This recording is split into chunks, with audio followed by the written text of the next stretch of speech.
என் ரத்தம் வடிஞ்சா இந்த மண்ணெல்லாம் கலக்கும். என் உடல் கீழே விழுந்தா இந்த மண்ணத்தான் அணைக்கும். என் உயிர் போனாலும் இந்த மண்ணில் தாண்டா போகும். ஆனா அந்த நேரத்துல நான் எழுப்புற உரிமை குரல் இங்கு மட்டும் இல்ல, எங்கெங்க உழைக்கிறவன் இருக்கானோ, எந்தெந்த மண்ணிலும் வியர்த்துவை விழுதோ அங்கெல்லாம் என் உரிமை குரல் ஒழிச்சுக்கிட்டே தான் இருக்கும். வணக்கம். மக்களை காப்போம், தமிழகத்தை மீட்போம். மக்களை அமெரிக்காக்காரன் கடத்தி போய் வச்சிருக்கிறான், தமிழ்நாட்டை ஜப்பான்காரன் கடத்தி போய் வச்சிருக்கிறான். இதையெல்லாம் எடப்பாடி பழனிசாமி மீட்க வந்துட்டுக்கிறார். அதனால் எடப்பாடி பழனிசாமியோடு சேர்ந்து தமிழ்நாட்டு மக்களை மீட்க வாருங்கள், தமிழகத்தை காக்க வாருங்கள். என்னையா புது வித்தையாக இருக்குது? 2021 சட்டமன்ற தேர்தலுக்கு முன்னாடி வெற்றி நடை போடும் தமிழகம் என்று ஒரு வாசகத்தை முழங்கி எடப்பாடி பழனிசாமி அதிமுகவை நாசமாக ஆக்கியது தான் மிச்சம். எடப்பாடி பழனிசாமி புது புது அவதாரத்தை எடுத்து அதிமுகவை தொடர்ச்சியாக கபலீகரம் செய்து அனைத்து இந்திய அண்ணா திராவிட முன்னேற்ற கழகத்தில் இருக்கக்கூடிய தொண்டர்களை மாற்று கட்சிக்கு வழி அனுப்பி வைத்து கொண்டிருக்கிறார். இதெல்லாம் தெரியாமல் எடப்பாடி பழனிசாமிக்கு வக்காலத்து வாங்குறாங்க சில அமைச்சர்கள், முன்னாள் அமைச்சர்கள்.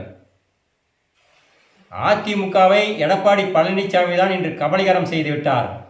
அந்த கபலீகரம் செய்திருக்கிற அனைத்து இந்திய அண்ணா திராவிட முன்னேற்ற கழகத்தை தான் எடப்பாடி பழனிசாமியிடமிருந்து மீட்டெடுக்க வேண்டும் என்று தாயின் தலைமகன் தமிழகத்தின் முதல் மகன் ஐயா ஓ பன்னீர்செல்வம் அவர்கள் போராடி கொண்டிருக்கிறார். இதுதான் உண்மையான போராட்டம். ஆனால் எடப்பாடி பழனிசாமி நடத்துகிற அத்தனை நாடகமும் ஒரு போலி வேஷம் என்றுதான் சொல்ல வேண்டும்.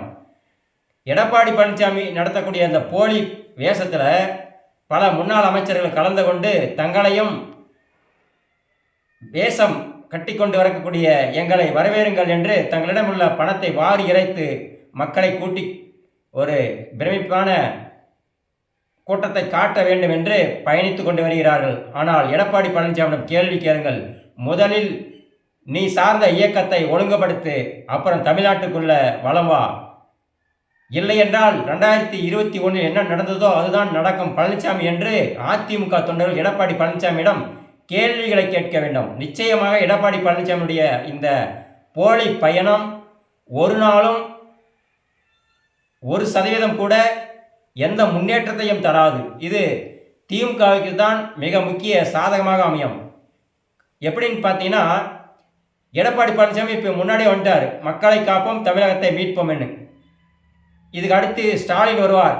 அவர் மிகப்பெரிய பொய் கலந்த மக்கள் நம்பக்கூடிய வாக்குறுதிகளோடு வந்து மக்களை நம்ப வைத்து 2026 தேர்தலில் வெற்றி பெறுவதற்கு என்ன சூழ்ச்சிகளோ அதை கையாள போகிறார். ஆனால் எடப்பாடி பழனிசாமி இந்த அதிமுகவை சுக்குநூறாக உடைத்து சிதைத்து 4 திசைக்கு 4 பிரித்து ஒன்றுமே பண்ண முடியாது ராஜா. அதிமுக தொண்டர்லேருந்து ஒன்றா இருந்தால் மட்டும்தான் தமிழ்நாட்டு மக்கள் ஓட்டு போடுவாங்கன்றது உன் மண்டைக்கு யாருமே புரிகிற மாதிரி இன்னைக்கு வரைக்கும் சொல்ல காணும் போல இருக்குது. உனக்கு யார் தான் இந்த வாசகத்தெல்லாம் எழுதி கொடுக்குறாங்கன்னு தெரியல.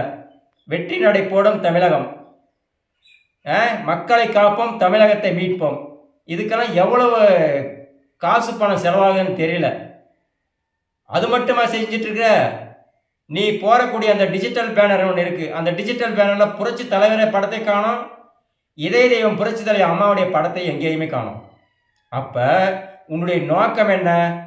அதிமுக அப்படின்னா இந்த பதவி வெறி பழனிசாமி மட்டும்தான், வேறு யாருக்கும் அதிமுகவில் பங்களிப்போ தலைவர் பதவியோ முக்கியத்துவமோ இல்லை முன்னாள் தலைவர்களை அடையாளப்படுத்த வேண்டிய எண்ணமோ உங்கள்கிட்ட துளி எண்ணமும் கிடையாது.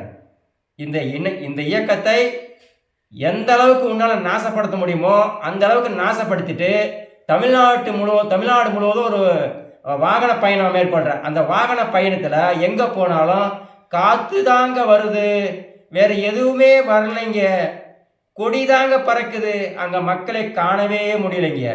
இதுதாங்க நிஜம். எடப்பாடி பழனிசாமியை நம்பி நிச்சயமாக 2026 சட்டமன்ற தேர்தலில் 2030க்கு மேலே எத்தனை தேர்தல் வந்தாலும் எடப்பாடி பழனிசாமி தலைமையில் எந்த தேர்தலில் அவர் வெற்றி பெறவே முடியாது. எப்படின்னு கேட்டிங்கன்னா, அவருடைய ராசி அந்த மாதிரி ராசி. அவர் நேரடியாக இப்போ தான் மக்களை சந்திக்கிறார். 2021க்கு முன்னாடி உள்ளாட்சி தேர்தல், 2019, 2021, 2024 பாராளுமன்ற தேர்தல். இந்த எந்த தேர்தலும் எடப்பாடி பழனிசாமிக்கு எந்த ராசி இல்லை என்பது வெட்ட வெளிச்சமாக தெரிஞ்ச பிறகு இவரோடு சேர்ந்து பிஜேபியும் பெரிய பாறாங்கல்ல கட்டி கொண்டு 2 பேரை கட்டி புரண்டு கடலில் குதிக்க தான் போகிறாங்க. அவங்களுக்கு மிகப்பெரிய ஒரு நாமத்தை தமிழ்நாட்டு மக்கள் குழப்பி அடிக்கத்தான் போகிறாங்க. அதிமுகவை ஒற்றுப்படுத்த வக்கில்ல அதிமுகவுடைய அதாவது சட்ட விதிகளை மாற்றி வச்சுக்கிட்டு அது ஒழுங்குபடுத்த தெரியல, பிரிஞ்சிருக்கிற தலைவர்களை ஒழுங்குபடுத்த தெரியல. இவர் தமிழ்நாடு முழுவதும் மக்களை போய் காப்பாற்றுறாராம், தமிழ்நாட்டை மீட்டு வராராம். இதையெல்லாம் எந்த நாட்டுக்காரன் கடத்தி போய் வச்சுங்கிறான்னு தெரியல. தமிழ்நாட்டு மக்களை இவர் போய் மீட்டுட்டு வராராம். வெக்கமா இல்லை இப்படியெல்லாம் ஒரு பிரயாணம் பண்ணுறதுக்கு? தேர்தல் பயணம் என்ன இருக்கணும்? அதிமுக ஒரு மிகப்பெரிய இயக்கம். அந்த இயக்கத்தில் ஒரு வலுவான தலைவர்களோடு இணைந்து செல்லும் இடமெல்லாம் மக்களை கவர்வதற்கு என்ன தேவையோ அதைத்தான் கையாள வேண்டும். ஆனால் உன்னுடைய பதவி சுகத்துக்காக யாருமே சேர்க்காம நீ மட்டும் தன்னந்தனியாக போனினா 2021 கொடுத்த உனக்கு தோல்வியை விட மிகப்பெரிய நீ எதிர்பார்க்காத தோல்வி நிச்சயமாக 2026 எடப்பாடி பழனிசாமிக்கு உறுதியாக அந்த தோல்வியை தமிழ்நாட்டு மக்கள் உறுதியாக தருவாங்க. அதில் மாற்றமே கிடையாது, மாற்று கருத்துமும் கிடையாது.